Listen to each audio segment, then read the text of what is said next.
Herodes mandou fazer galerias ao redor do templo, tão largas e tão altas, que correspondiam à magnificência de todo o resto, sobrepujando em beleza todas as que antes haviam sido vistas, de sorte que parecia que ninguém mais a não ser esse príncipe havia trabalhado para adornar o templo. 2 dessas galerias eram sustentadas por muralhas fortes e espessas, e nada fora visto até então de mais belo que essa obra. Havia um outeiro pedregoso muito áspero e inclinado, mas que pendia em descida, mais suave, em direção à cidade, do lado do oriente, e Salomão foi o primeiro, por ordem de Deus, a rodear o seu vértice com muralhas. Herodes fez rodear com outro muro todo o sopé desse montículo, abaixo do qual, do lado sul, há um profundo vale. Esse muro, construído com grandes pedras ligadas com chumbo, ia até a extremidade embaixo do montículo e o rodeava por inteiro. Era de forma quadrangular, e tão alto e forte que não se podia contemplá-lo sem admiração.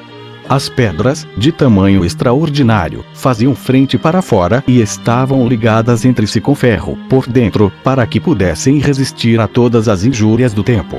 Depois que esse muro foi erguido, tão alto quanto o vértice do montículo, encheu-se todo o vazio que havia dentro dele. Formou-se assim uma plataforma, cujo perímetro era de 4 estádios, pois cada uma das frentes tinha um estádio de comprimento, e havia um grande pórtico, colocado no meio dos 2 ângulos.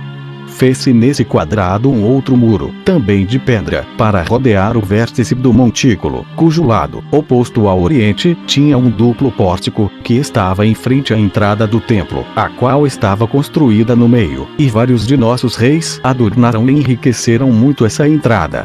Todo o perímetro do templo estava cheio de despojos, obtidos sobre os nossos inimigos, e Herodes consagrou-os de novo, depois de acrescentar-lhes os troféus conquistados aos árabes. Do lado do norte, havia uma torre bastante forte e bem municiada, que fora construída pelos reis da família dos Asmoneus, os quais detinham ao mesmo tempo a soberana autoridade e o sumo sacerdócio. Eles haviam dado a essa torre o nome de Baris, porque aí se conservava o veste de que o sumo sacerdote se reveste somente quando oferecia sacrifícios a Deus, e Herodes ordenou que ali se colocasse essa vestimenta sagrada.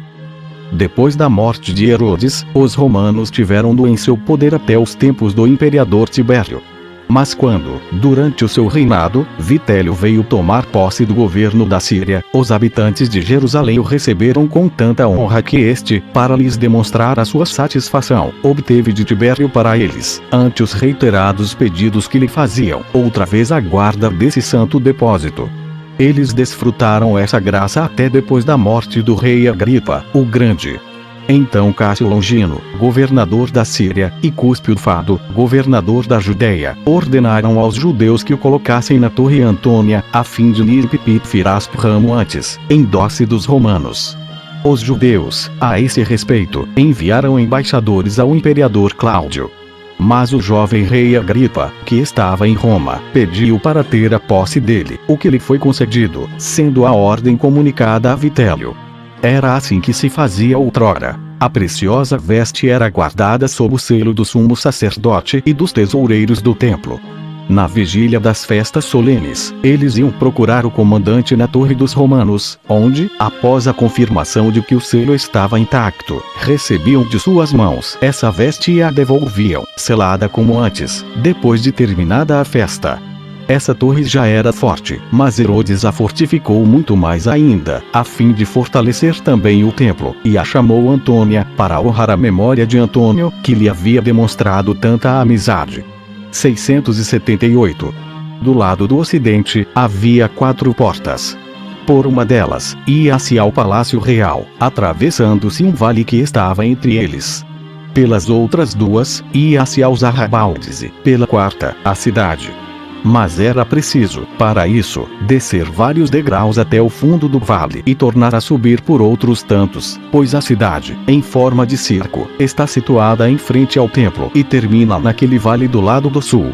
E, desse mesmo lado, à frente do quadrado, havia no meio uma outra porta igualmente distante dos 2 ângulos e uma tríplice e soberba galeria, que se estendia desde o vale que estava do lado do oriente até o que estava do lado do ocidente. Essa galeria não podia ser mais longa porque compreendia todo esse espaço. Tal obra era uma das mais admiráveis que o sol jamais iluminou. O vale era tão profundo e tão alta a cúpula elevada acima da galeria que não se podia contemplá-la do fundo do vale, porque a vista não alcançava tão longe sem se obscurecer e turbar. Essas galerias eram sustentadas por 4 séries de colunas igualmente distantes, e um muro de pedra preenchia os espaços entre as colunas da 4ª fileira.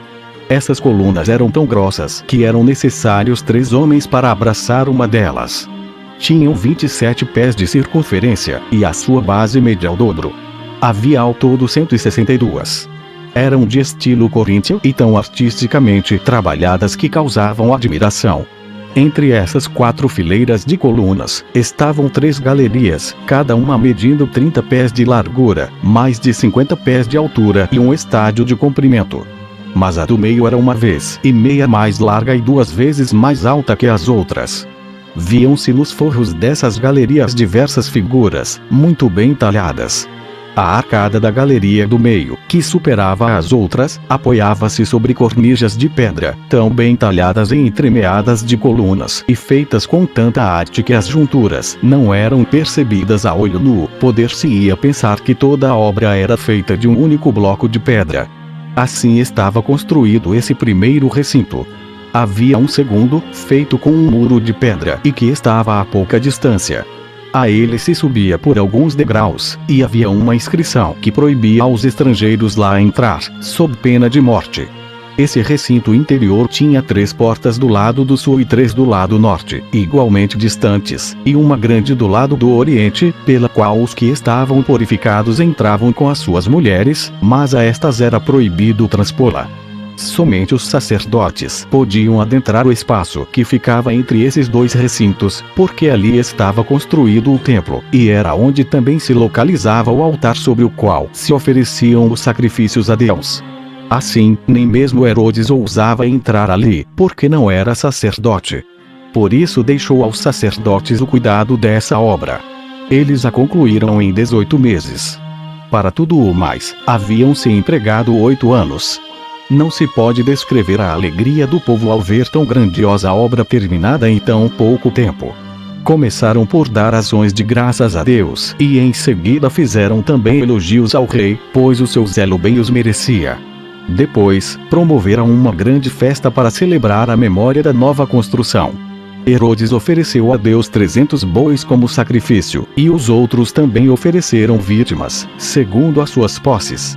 O número delas foi tão grande que se pode dizer incalculável, e a festa realizou-se no mesmo dia do início do reinado de Herodes, e que ele solenizava todos os anos com grande pompa. Esse grande príncipe mandou fazer um subterrâneo que ia desde a Torre Antônia até a porta oriental do templo, perto da qual mandou construir outra torre, a fim de que ele e os outros reis lá pudessem refugiar-se em caso de rebelião. Disse que durante todo o tempo em que se trabalhou para a reconstrução do templo choveu somente à noite, para que os trabalhos dessa santa obra não fossem retardados. Esse pormenor veio por tradição de nossos antepassados até nós, mas não devemos ter dificuldade em lhe prestar fé, quando se apresentam aos nossos olhos tantas graças e favores recebidos da mão liberal e onipotente de Deus. Livro 16º capítulo 1. O rei Herodes estabelece uma lei que o faz ser tido como tirano. Vai a Roma e traz de volta a Alexandre e Aristóbulo, seus filhos. Salomé, sua irmã, e seus partidários procuram torná-los odiosos a ele. 679.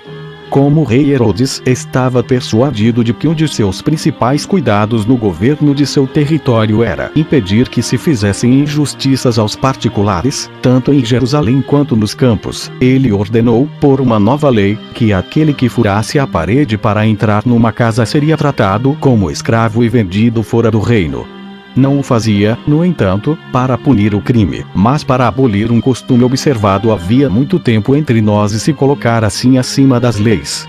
Um castigo tão severo como o de viver escravo em terras estrangeiras, cuja maneira de viver é muito diferente da nossa, muito mais fere a religião que mantém a justiça, e as nossas antigas leis já haviam provido o suficiente quanto a isso, ordenando que aqueles que possuíam riquezas pagassem o quádruplo do que haviam roubado. Os que não tivessem seriam vendidos como escravos. Como, porém, as leis só permitiam que fossem vendidos aos de sua própria nação, a servidão não seria perpétua, porque no 7º ano eles recobravam a liberdade. Assim, essa lei foi tida como muito injusta e considerada tirânica, porque o soberano, por um orgulho insuportável, julgava que lhe era permitido calcar aos pés as leis do reino e criar novas penas. Todos se queixavam em alta voz. Esse fato suscitou contra ele um ódio tal que não era possível dissimulá-lo. 680. Ele foi nessa mesma ocasião a Roma para visitar o imperador e ver os filhos, que lá se educavam e que já estavam suficientemente instruídos nas letras. Augusto recebeu com grandes demonstrações de honra e amizade e os entregou para que fossem trazidos de volta ao seu país. Os judeus receberam-nos com muita alegria, porque eles eram muito belos e de porte elegante. Tudo neles demonstrava majestade real. Esse afeto do povo causou muita inveja a Salomé, irmã do rei, bem como a todos os que com ela haviam causado, por suas calúnias, o fim trágico de Mariana.